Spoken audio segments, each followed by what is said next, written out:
اس video میں اصلاح زبان کی روایت کے حوالے سے اہم پوائنٹ جو ہے وہ پیش کر رہی ہوں۔ ایہام گوئی کے خلاف جو تحریک شروع ہوئی اس کو رد عمل کی تحریک یا اصلاح زبان کی تحریک کا نام دیا گیا۔ اس تحریک کا آغاز مرزا مظہر جانے جانا نے کیا جن کے شانہ بشانہ انعام اللہ یقین بھی تھے۔ اس تحریک کا آغاز مرزا مظہر جانے جانا نے کیا جن کے شانہ بشانہ انعام اللہ یقین بھی تھے۔ شاہ حاتم پہلے ایہام گوئی کی طرف مائل تھے لیکن بعد میں اس کے مخالف گروہوں میں شامل ہو کر اپنے دیوان سے منتخب اشعار جمع کیے اور اس کو دیوان زادہ کا نام دیا۔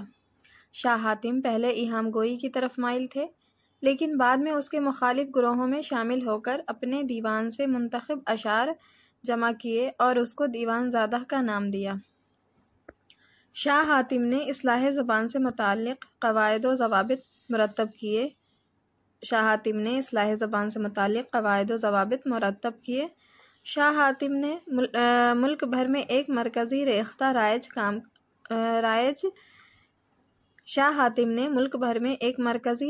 رائج کرنے اور زبان کو غیر مانوس الفاظ سے پاک کرنے اور عربی فارسی صحت املا کے ساتھ لکھنے کی تاکید کی۔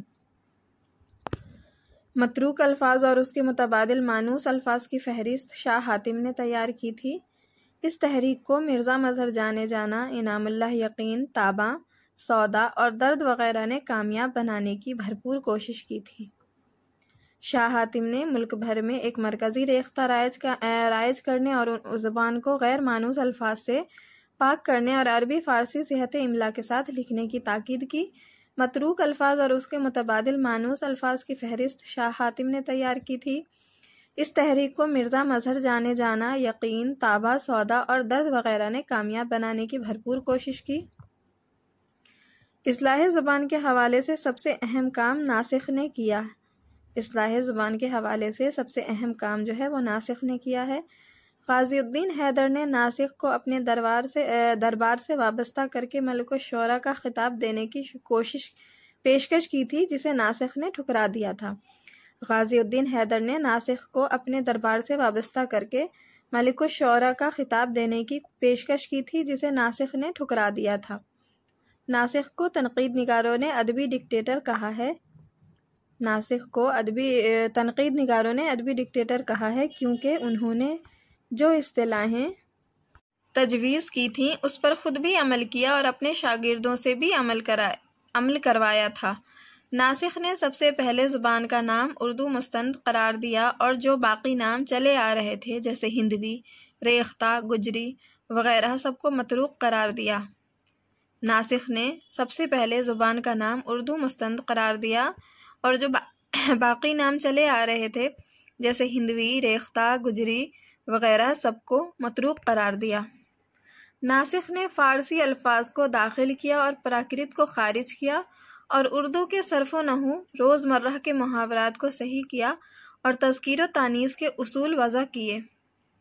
ناسخ نے فارسی الفاظ کو داخل کیا اور پراکرت کو خارج کیا اور اردو کے صرف و نحو، روز مرہ کے محاورات کو صحیح کیا اور تذکیر و تانیث کے اصول وضع کیے۔ فحش الفاظ کو ناسخ نے غزل میں ممنوع قرار دیا تھا۔ غزل کو عاشقانہ جذبات کے علاوہ دیگر مضامین کی ادائیگی کے قابل ناسخ نے بنایا تھا۔ غزل کو عاشقانہ جذبات کے علاوہ دیگر مضامین کی ادائیگی کے قابل ناسخ نے بنایا تھا۔ ناسخ نے اپنی غزلوں میں مثالیہ کو کثرت سے برتا ہے۔ ناسخ کے 4 دیوان ہیں جن میں سے 3 اردو میں ہیں اور ایک فارسی میں۔ تو اردو کے دیوان کے نام یہ ہیں: دیوان ناسخ، دفتر پریشان، 2 دفتر شعر۔ ان کے جو 3 اردو کے دیوان ہیں ان کے نام ہیں دیوان ناسخ، دفتر پریشان، 2 دفتر شعر۔ اب ہم ناسخ کے متعلق اہم اقوال دیکھ لیتے ہیں جو ان کے حوالے سے کچھ قول ہیں۔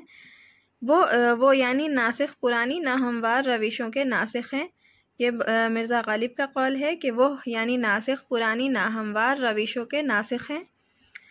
اس نے یعنی ناسخ نے اصلاح زبان کے لیے متشدد رویہ اختیار کیا تھا اور قدیم پیغمبران سخن کی شریعتیں منسوخ کر دیں۔